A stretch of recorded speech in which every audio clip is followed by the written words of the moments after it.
Welcome to Reading the Green, a golf and fantasy sports show. My name is Mike with Jordan and Kyle on Tuesday, June 10th. This is episode 134, the U.S. Open preview.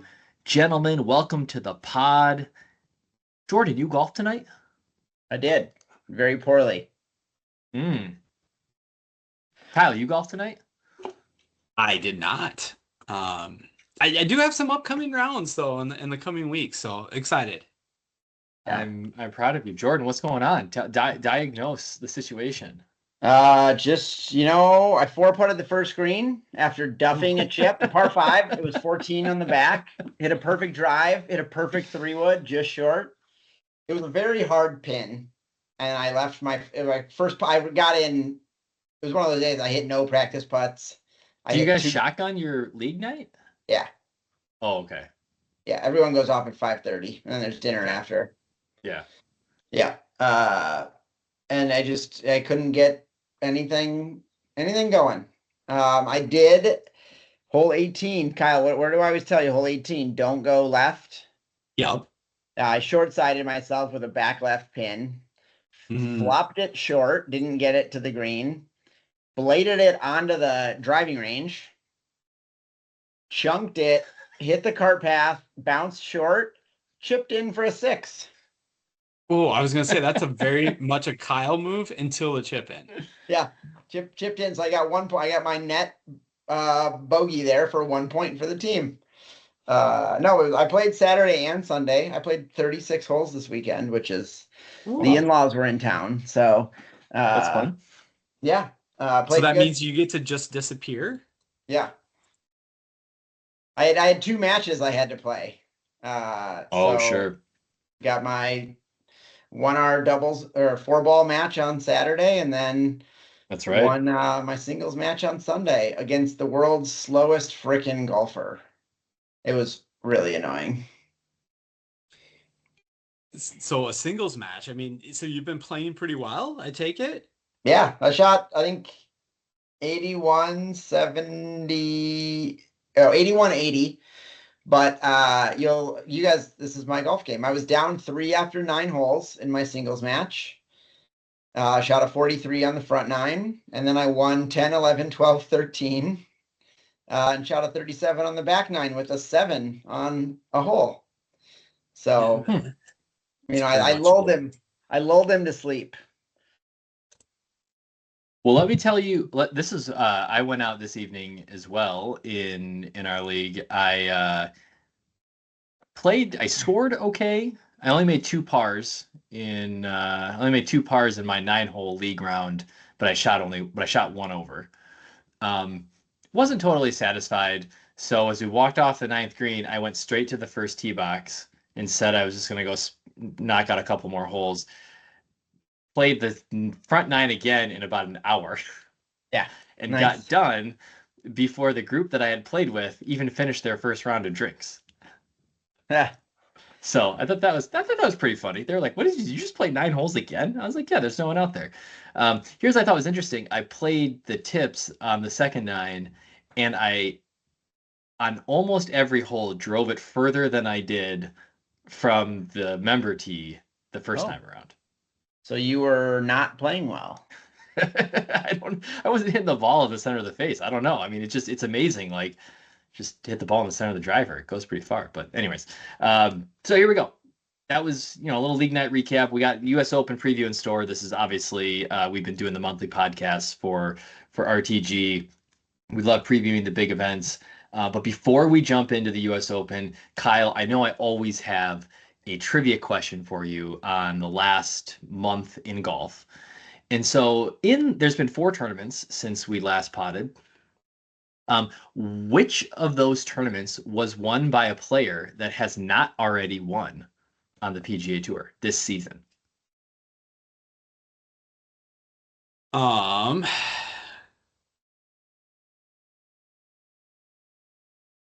it wasn't Scotty. It wasn't Ryan Fox.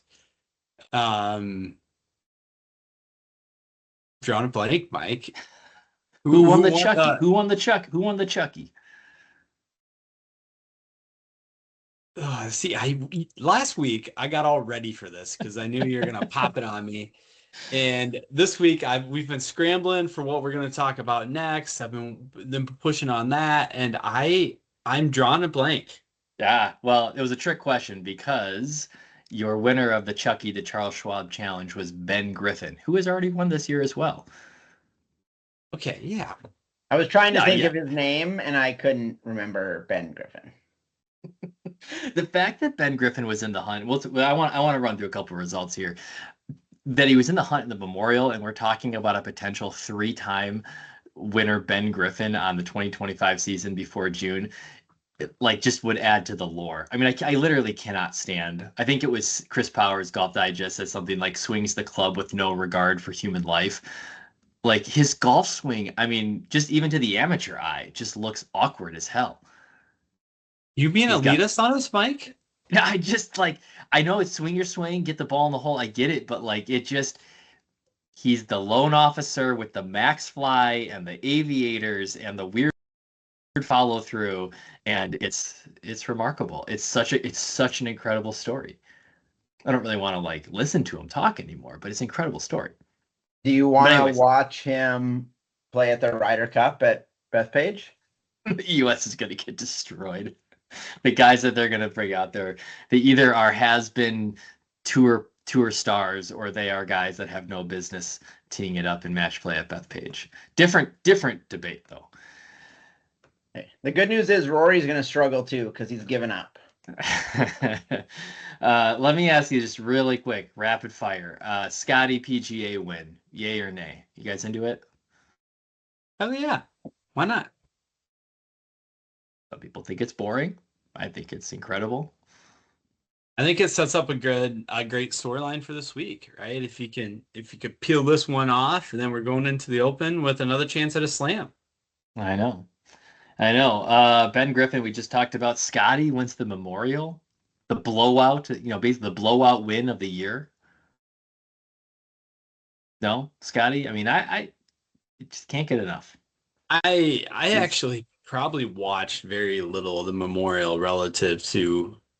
I mean, partly it was what was going on in life that week too, but at the same time, yeah, it was no competition. Yeah, I don't know if I watched a single shot of the Memorial. I struggle to watch golf once it gets nice outside, unless it's a major. Well, and so we talked about your boy Benny Griffin. You have Sepp and Russell Henley, who've had good years, right, on that leaderboard as well. Nick Taylor, Mav, but Brandt Snedeker, Tom Hoagie, Ricky Fowler. Hey. I mean, there's just it's not appointment TV. So you are signing up for the criticism that Scotty Scheffler's beaten a bunch of nobodies on the PGA Tour at the Memorial, and it's the live golf argument of you're not playing anybody, but apparently Scotty Scheffler's not playing anybody either. Hey, if you're not playing Taylor Gooch, you're not playing. Yeah.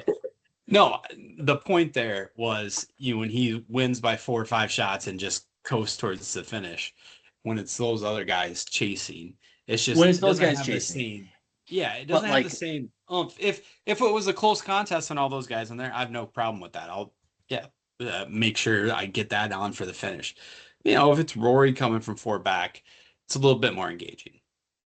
The argument, the problem I have with that is that Ludwig played in that golf tournament. JT played in that golf tournament. Colin played in that golf tournament. But Rory, everyone played. They just didn't play well to even be a factor on Sunday. So I don't like the argument that Scotty's beating just average tour pros week in and week out because it's not true. It's that he's the only one of the stars that actually shows up week in and week out. And it's the same thing. It's the same thing on Live. It's no different. I mean, talk about top heavy. Live is 3 guys. Yeah, well, yeah. There's 3 guys. There's 3 guys. Yeah. Or were you as offended by TPC Toronto and Ryan Fox's uninspiring win as like Tron Carter was? I would say TPC Toronto kind of seemed to be divisive. I saw some good takes too. I forget who it was. Somebody had it as their second favorite TPC course to watch on tour. I did like, what was it, That's 6? that's If not you- that hard though, because the TPC courses kind of all are boring to watch golf on. Yeah, outside of Sawgrass and yeah, Arizona. Yeah. But what was it, 6? Is that the par 3 with the slope just off to the left side of the green? That was a pretty steep hill with the long grass. Mm-hmm. And that was an adventure. That was a kind of a fun hole to watch. I forget who it all was, but there was a 8 made on that. There was somebody that turned and chipped it backwards into the fairway to come back up, and then somebody also chipped in. So that was kind of fun.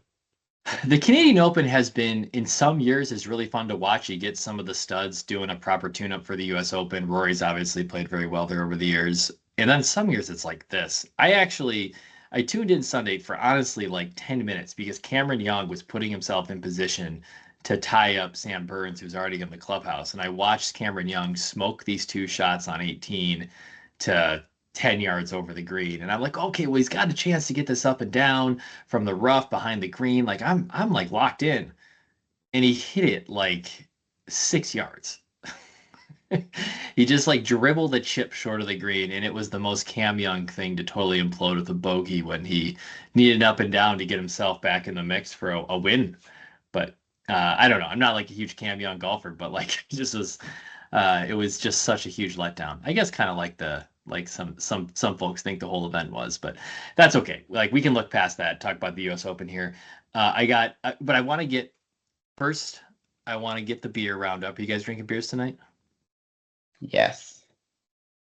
I do not. I pulled a Jordan. I have water.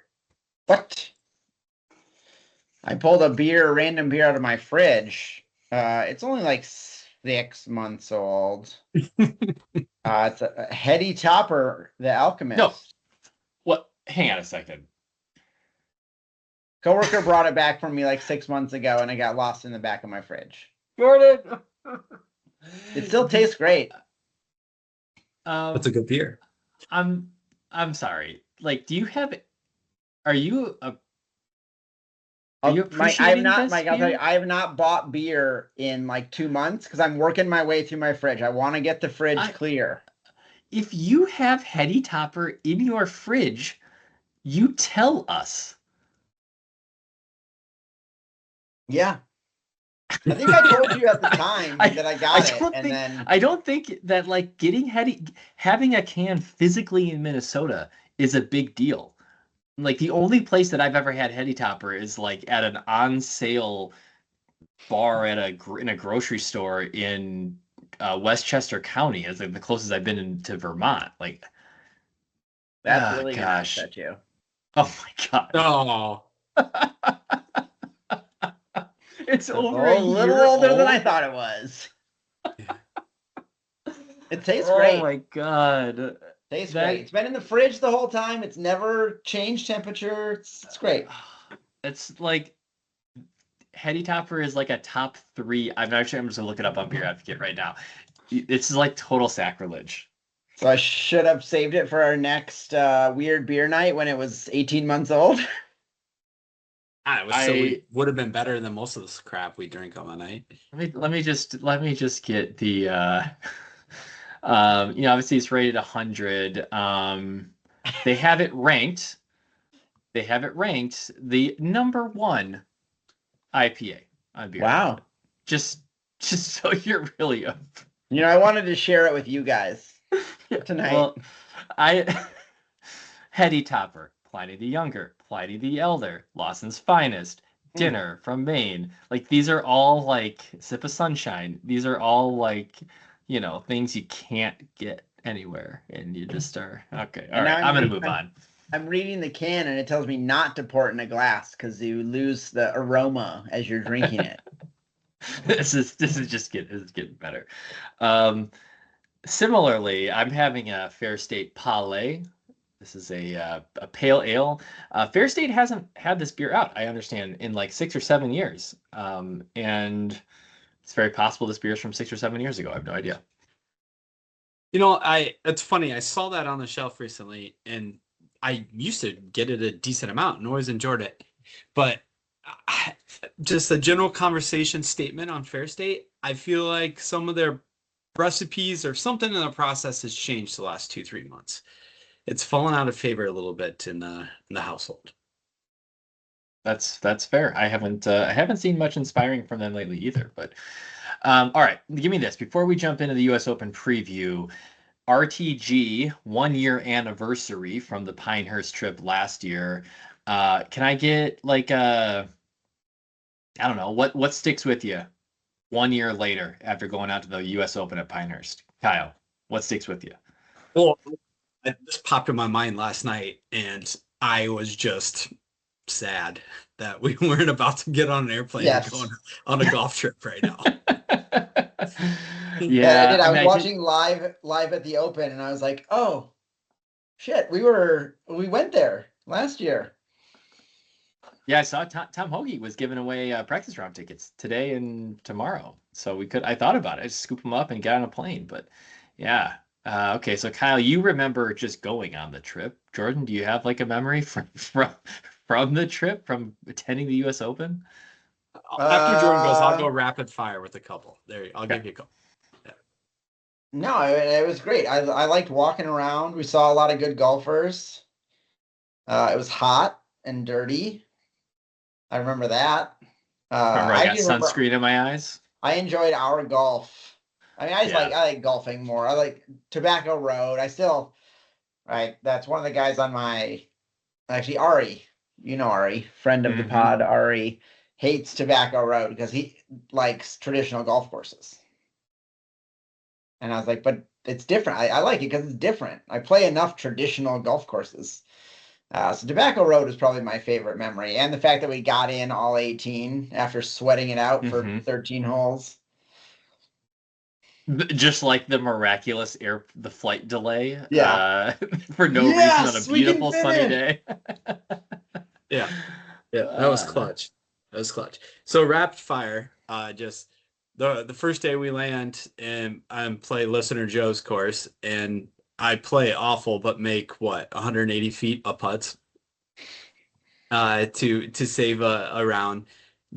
At the Open itself, we actually, Mike, and you and I texted about this the other day. There are a couple of key shots stick out, especially Phil imploding for 8 and about killing you guys.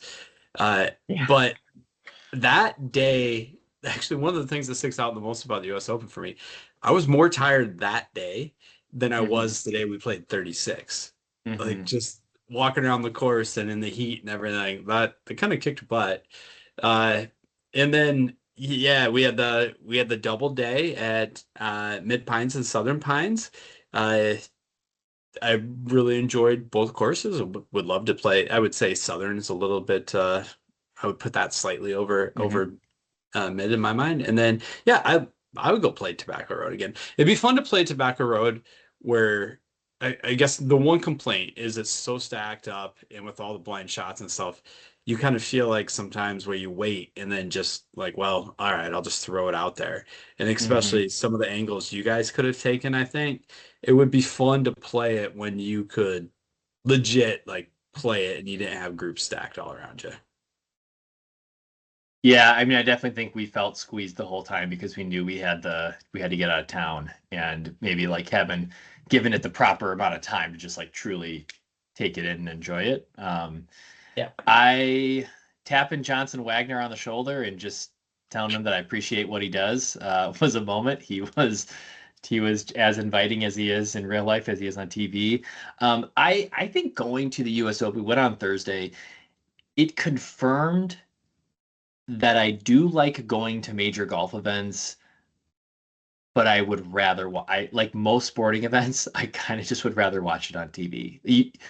Because I look back and I'm like, I don't really feel like we watched that much golf. Like we saw a lot of players and a lot of shots, but I don't feel like I really understood. I missed things. You missed highlights. And you just can't get that when you're there. So it's fun to be there and say you went and see the course and buy some merch and all that. But like to like understand the golf tournament, you can't. I mean, it's like playing golf, right? You hit a shot, you wait a few minutes, you hit another shot. That's what, if you're watching golf at that, that's what you do. Yeah. right? There's And, not yeah. TV. It's every 30 seconds they pop it to someone else on a different hole, and you get to constantly see golf. I think Yeah, I think I the actually, ideal would be to sit in like a corporate tent where I have a view of the golf, but also have a TV. And air conditioning. Yeah. No, I'm glad we went on Thursday. And from that perspective you're talking about, Mike, of really understanding the golf tournament, I think it would be hard to be out there on Saturday, Sunday, Yeah. and really being able to understand what's going on the course outside of the group you're actually watching. I did enjoy when we were sitting in the grandstands. What was it? 3 green, 4 tee, 5 green, 6 tee. Mm-hmm. You right there, and just seeing like that Scotty, Rory, Xander group all tee off on, I don't know, play 3, tee off in 4. Xander hit a sick bunker shot right in front of us.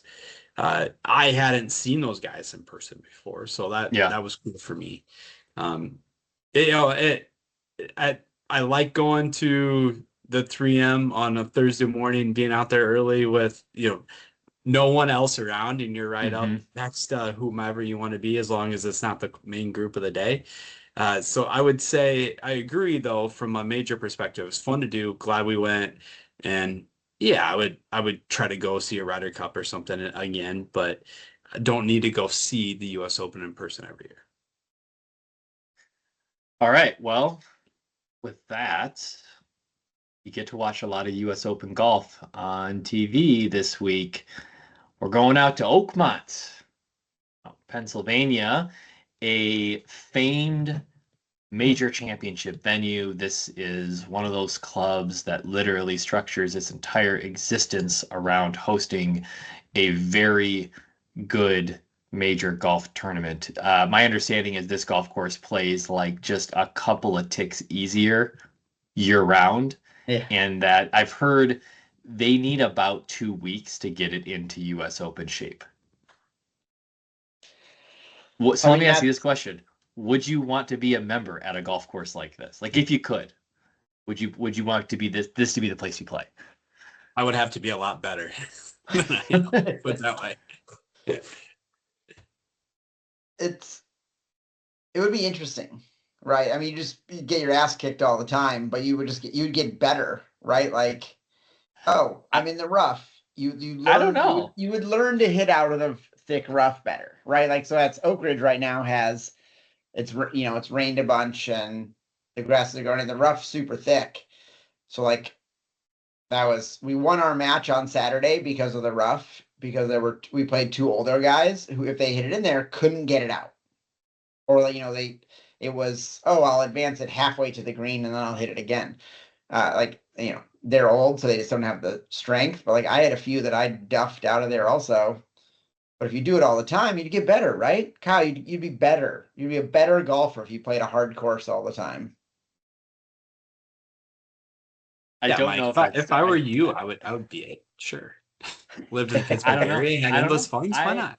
I like easy golf courses where you can shoot good scores. I'd say and I used to think that you shoot an okay score on a hard golf course, you should feel good about it. The best players I know played easy golf courses growing up, and they learned that just like my baseline is to shoot good scores. And so I don't know that I'd like to play Oakmont all the time. It's the reason I don't like to play Hazeltine all the time. It's too hard. Well, it's also boring. Hazeltine's boring. At least Oakmont would be an interesting. I think Oakmont looks boring too. Like boring as hell. Okay, but it's not what I think is boring or exciting. It's the winner here. What do you got? Did either of you watch? Was it Friday Golf or one of the YouTube golf things? Did a episode on YouTube with the Oakmont grounds crew last year. I sent it out, and I think Mike, you responded that it was like 37th on your list of things to watch on YouTube. But they just had like they've got this huge like intern program, and like their interns are now the head grounds keepers at like 10 of the best courses in the country. Like, it is the most sought after, but the number of grounds crew they have is probably 10x. Yeah. What I mean, did you see the number of guys with hand mowers? The hand mower video? That was awesome. That was great. The guy holding it up with his hand as he's pushing it on the side hill. Yeah. Can we at least get that guy some steel toes and a hard hat and gloves or something?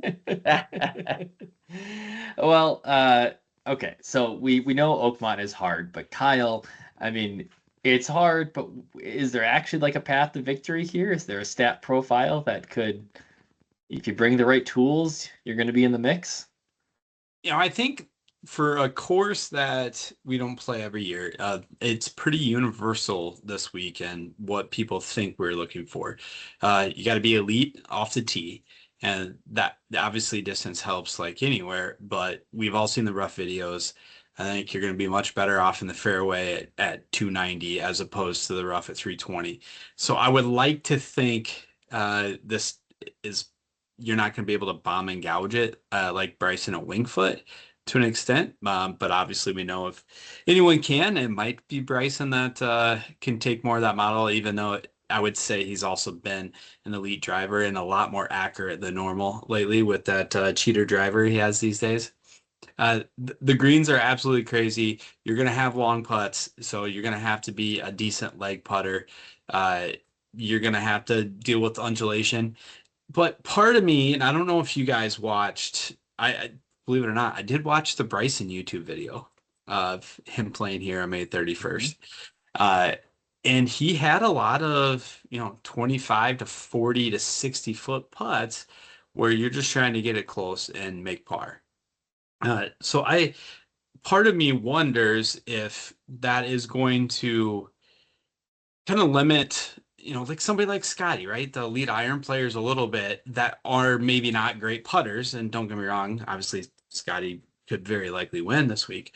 But if everyone is, you're not getting it close per se on most instances, and we're relying on either making a birdie from 10 to 15, or if you're 35 feet away, making it close enough so you can get a tap in par, maybe that leads more to the mold of, hey, solid drivers of the golf ball that don't miss wildly, and guys that are just great putters from 10 to 15 feet that play hard courses well.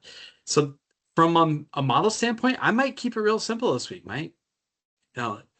Gaining off the tee, gaining with the putter, and guys that can make 10 to 15 foot putts on hard, fast greens at tough events.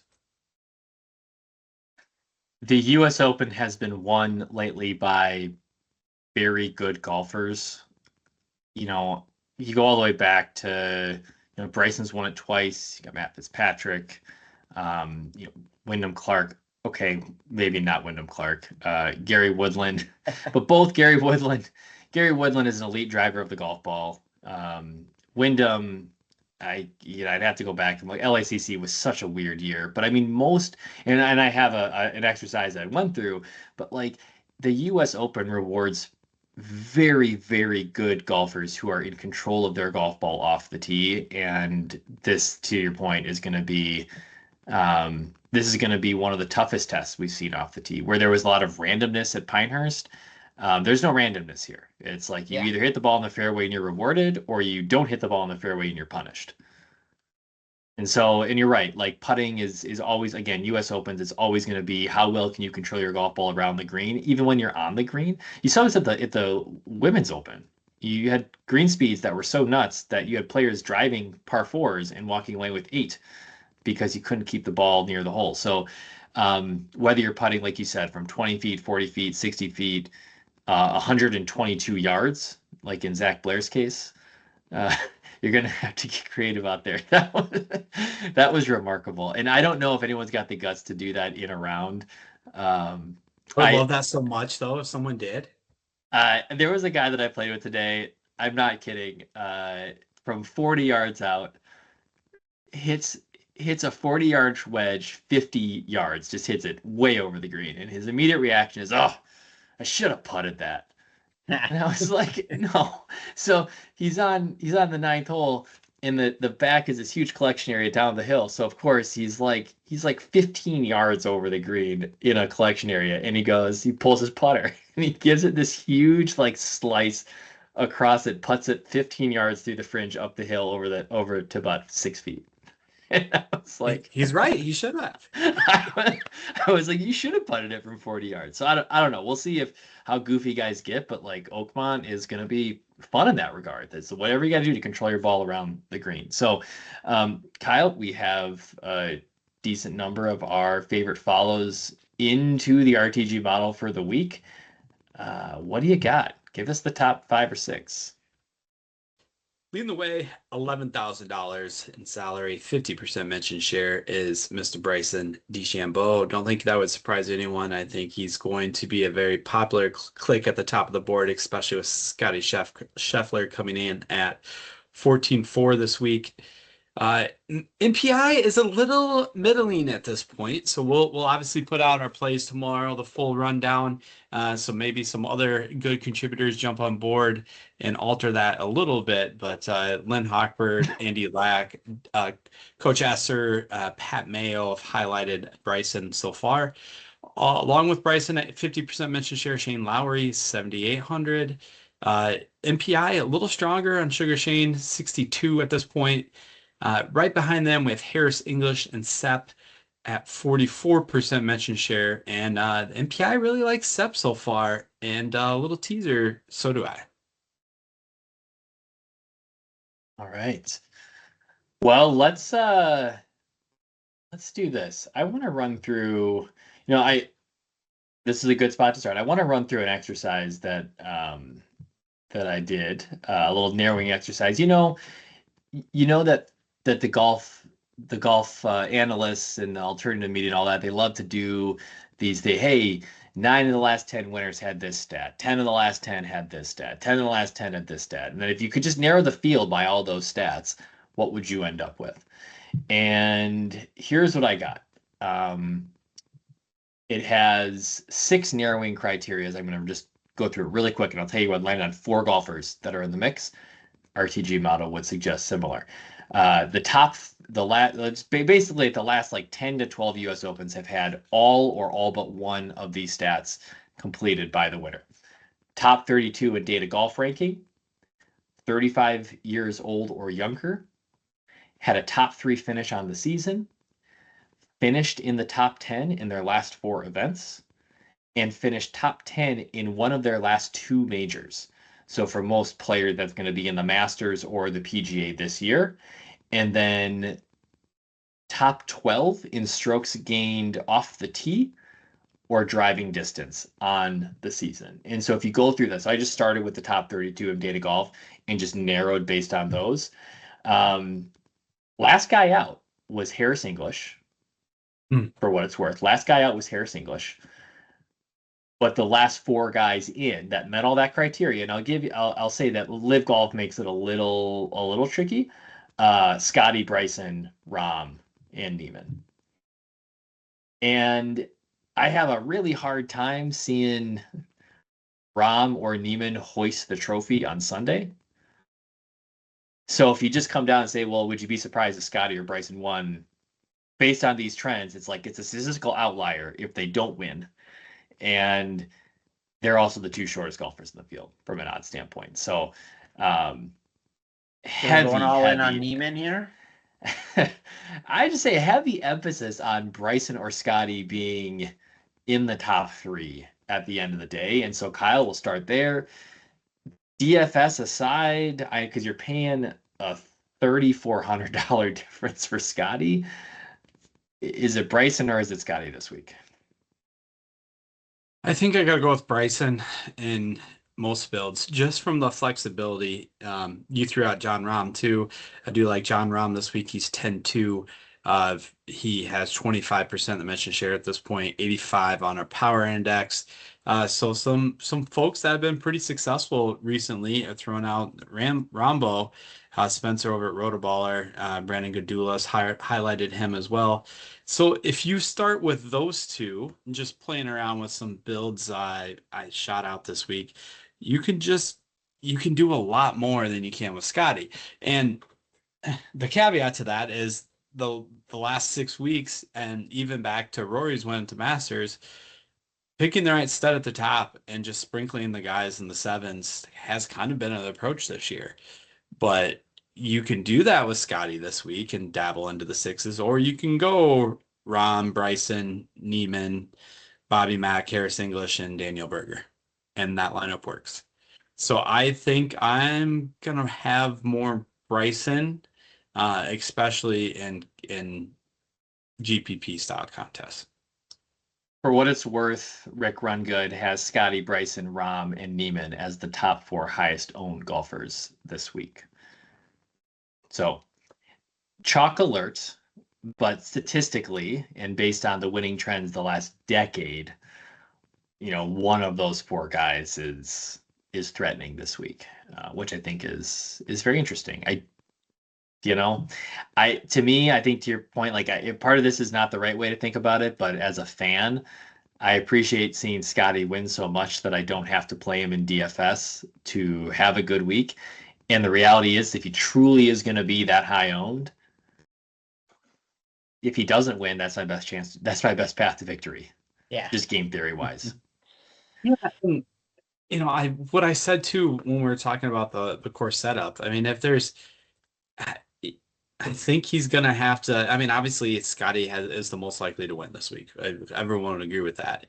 But he has not gained with the putter the last 2 times out. Didn't need to at the Memorial and still won. I don't know if the approach is going to be have the ability to be as big a separator as it normally is for him this week.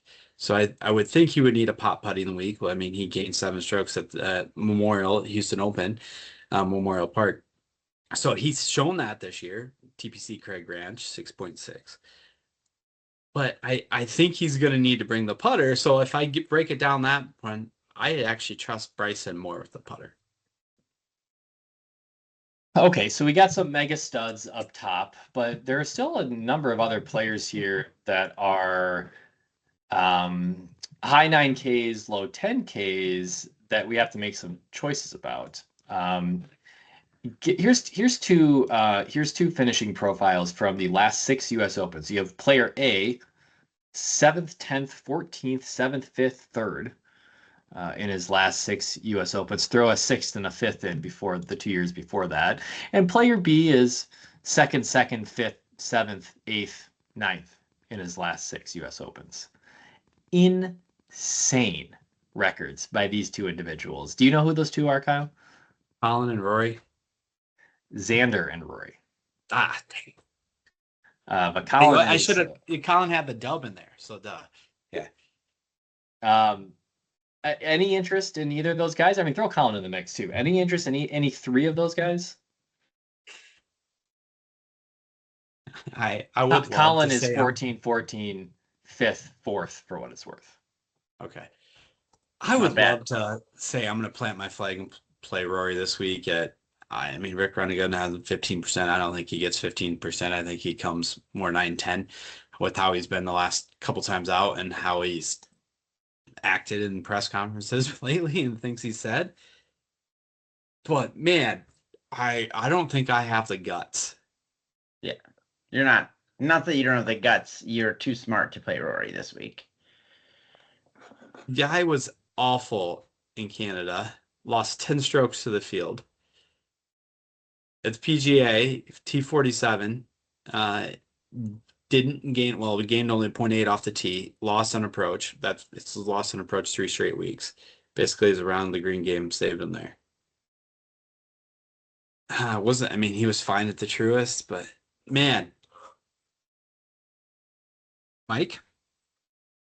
I don't think that I would go Rory this week, but I would play Xander.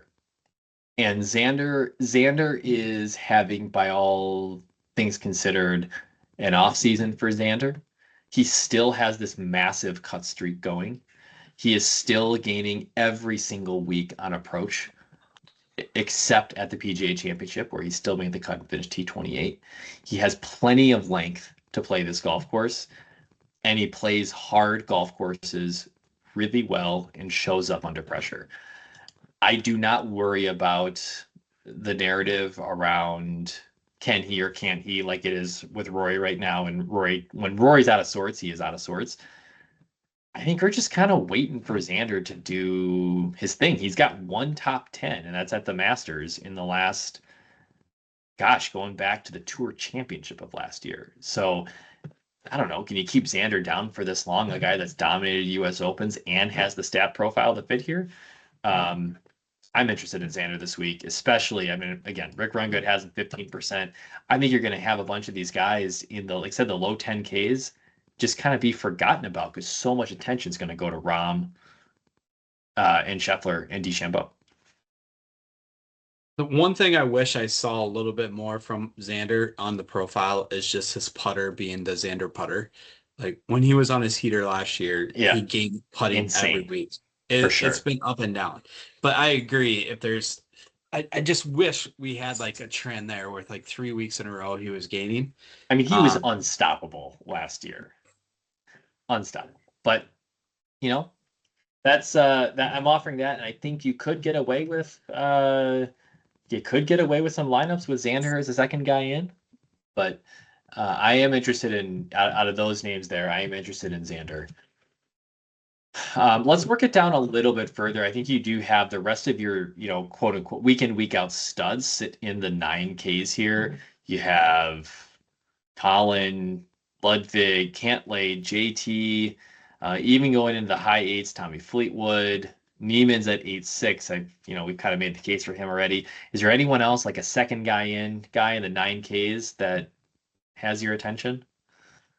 Yeah, there's some other guys I wanted to make sure to talk about. I teased up a little bit. Sorry, he doesn't fit your second guy in maybe, but he's 7,700. Did want to highlight, if we just look at that more simple approach of the model, he's 26 in total driving, 16th in putting. He's 31% owned, mention share at this point. I think I'm gonna have a lot of SEP, and if you're going to go bite twice at the top or maybe even 3 times at the top, you're going to have to find some values this week. I like Maverick McNeely as well.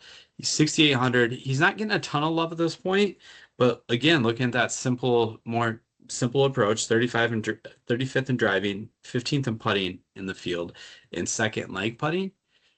I think I like Mav, and then if you go back to the lineup construction point you were talking there, Mike. Maybe you don't start with Bryson. Maybe you start with a Rahm, Xander. You sprinkle in 2 guys like that, then you can get another bite at the 9s and even upper 8s. Yeah, it's really interesting when you don't go Rory or Scotty, it suddenly opens up a lot of different options here. Just at the top of our model, are there anyone else? I know you said you like Sep this week. Let's just say yes or no on Lowry. I want to be in. I'm a little concerned. Obviously, he's had some pretty solid form. 8th at Valspar, T42 at the Masters, 18th at RBC Heritage, T2 at Truist, did miss the cut at PGA, T23 Memorial, and T13 last week. And he's been doing it with some elite approach play. But if I am going to stand on that hill we're looking for more driver putter, he's lost off the tee the last 2 times out and just been able to overcome that with approach. And he has lost on the greens 3 straight times out. And we don't know Shane Lowry to be a great putter. He does have some decent history. He was T19 at Pinehurst, T20 at LACC to mix the cup before that. But it's not elite history at U.S. Opens. And I think he's someone I wanted to be in, but I think I'm gonna shy away from Sugar Shane. Shy away from Sugar Shane. Jordan, do you have something? It was a golf tournament. What yeah, are you talking about? yeah. No, I'm going for guys that are playing well. I was just putting my lineup together. I did take Lowry. They're playing well. I took Sam Burns. He lost in the playoff this week? He did. That's it. Yeah. Yeah. So see, I sort of pay attention to golf when it doesn't matter in Canada. Well, Kyle, let me ask this question. The other guy at the top here, the guy that I said was the last removed from the eliminator model, Harris English has never missed a cut in the U.S. Open Going Wow. back to Pinehurst in 2014, he finished fourth at Wingfoot, third at Torrey Pines, which he actually has a win here in the Farmers this year, eighth at LACC. In his last four events, he has gained off the tee or over two strokes over two strokes per the event off the tee. And really comes down to whether or not he's going to get it done with a short game. He just came off the Memorial. He gained 5 strokes on the green, putting at the Memorial. Harris English, I'd love for him to be totally under the radar. I do think at $6,700 he could hit double-digit ownership percentages, and so I don't think he's all that sneaky of a play. But if you want to talk about a guy that's honestly, he's got some win equity coming out of the 6Ks and the right stat profile and the ability to do it on hard golf courses. You got to put some money down on Harris English, but I would say I am in on Harris English. Unfortunately, I do think he's going to catch steam ownership wise. With you. And the first note I made to myself on Saturday, actually, when I started making notes on my phone about the US Open, was to play Harris English. Want to be out because chalky 6K guys, but he has everything. But he might be the right play. Like he feels like the stars are aligning for Harris English. I'm with you. You also have to. Maybe you sniff around a 5K bomb or two. RTG model right now would suggest Emiliano Grillo potentially. I'm not sure what we like about Emiliano. He has made 3 straight cuts. He has gained off the tee on approach a whopping, in classic Emiliano Grillo fashion, 9 strokes gained on approach at the Canadian Open, and he's still finished 24th. That is really something for a guy that typically captains Team No Putt. Doesn't have that remarkable of a U.S. Open record, but again, if you want a guy that is striking the ball well, you could look at someone like Emiliano Grillo. And then, I don't see a lot of other 5K plays that are getting expert love. Jackson Koivund would be an option. One that is in there, Mike. Chris Gotterup, 5,400. Oh yeah, he has a couple. He has a couple mentions so far. He did miss the cut last week, but before that. From Corrales to the Charles Schwab, T18, T12, T15, T13, T28. Obviously great off the tee. Leaves a lot to be desired with the putter typically, but every now and then he finds something. Every now and then. Other guys in my models sprinkling here, Matt Bacardi, 5,700. Something called Jackson Buchanan, 5,300. Maybe Gary Woodland, 6K, Jonathan Vegas, 5,700. I don't know. I really don't think you have to dip into the 5s. Like unless you're just really trying to be screwy and find someone at a, few percentage points owned. But I don't think everything the strategies we've talked about, the players you want to play up top, I don't think you have to go down to the 5s to do it. I think where I maybe would is if you're playing a Scotty, but then you're trying to get different and so maybe a Scotty and you're avoiding the 7s completely, something like Scotty 2/8, a 5 and a 6. I don't know if that works, but something like that, where you're just going to avoid other areas that that, hey, people with Scotty are going to have at least 4 7Ks. So you're trying to do something different. If I look through the ownership projections on 5K plays, Bacardi, Grillo, Gotterup attracting most of the potential ownership. So guys that we have just mentioned, there will be some concentration of ownership down in the 5Ks. Other bombs, other ones you want to throw out here? I know we've kind of gotten through the RPG model. Anyone else, Kyle, we haven't mentioned? The only other one I had written down was Corey Connors. He's coming 25% mention share, decent on the MPI. Just, if we're looking for a grinder that can maybe survive a brutal test and has, played some pretty good golf this year, pretty good with the driver. He's 20th in total driving in the field. You're praying for some putts, but Corey Connors, 7,300. has not missed a cut since the Sony Open, and just piling up top, T8s and T28s in there. Did you just say piling up T28s? T8s to T28s. Yeah. Oh, T8s to T28s. Okay. Yeah. He's 24th, 3rd, 6th, 8th, 18th, 8th, 49th, 11th, 19th, 25th, 27th. Okay. Well, if Oakmont really truly does come down to a driving and putting contest, there is a $7,100 player that might not get that much steam this week, but it is an above average putter and an above average driver of the golf ball. His second best service is bent grass, but Minwoo Lee, $7,100. Been a bit up and down this year, does have the win on the year back at the Houston Open. I don't know that I see a high floor potential in Minwoo Lee, but honestly, if I get him low single digit percents, nobody will be surprised if Minwoo Lee is top 10 at the end of the day. And I do think he has the stat profile to fit here at Oakmont. So I might take a peek at Minwoo, 7,100. Okay. Kyle, do you have a betting card for the US Open? I have not had the ability to get into a betting state, so not at the moment. I would have been very interested in Bryson and then Harris English, who we talked. I probably would have been a very short card, somewhere at the top, 2 sprinkles down below. I'm curious. This is a good time for me to check if I made any futures bets on the U.S. Open. I don't think I did. Anyone else got them? I made one. I made one in February. I think it was Bryson. Hopefully like a Bryson out of 40. I think I did Bryson. Wonder what's he at right now? He's plus 650. 650. I do not have any.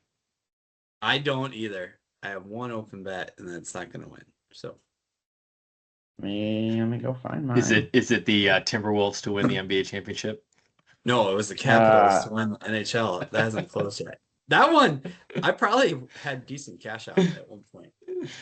Come on, Jordan. The suspense is killing us. Well, I know. And then sorry, we gotta I had to log in, and then I had to get a text message. Are we gonna do? I did all that too already. Like, are we gonna do Jordan Open. Sheet real quick after this? We are. Bryson. I had Bryson at plus 1,200. Oh, okay. Yeah. You could have got that with a boost. Not as much fun. Okay, here we go. We're gonna round things out. Jordan, you sent over a pool that you're in for the U.S. Open. And other than the fact that the rules sound like complete nonsense, help our listeners understand what is going on with this thing. In a nutshell. As possible. Good question. A coworker sent it to me and said you should sign up because he knows I like betting on golf. But it's a season long it's 4 majors that you play in, different rules for all of them. So the first Masters, it was pick certain people out of certain groups. I don't even remember what the PGA was, but this one, there's a favorite that you have to pick one out of the minus Scotty. So it's Bryson, Colin, John, Ludwig, Rory, Tommy, and Xander. But then if you pick Scotty, there's a Scotty tax, and you have to pick 3 of the worst golfers in the field to go with Scotty. So I'm going to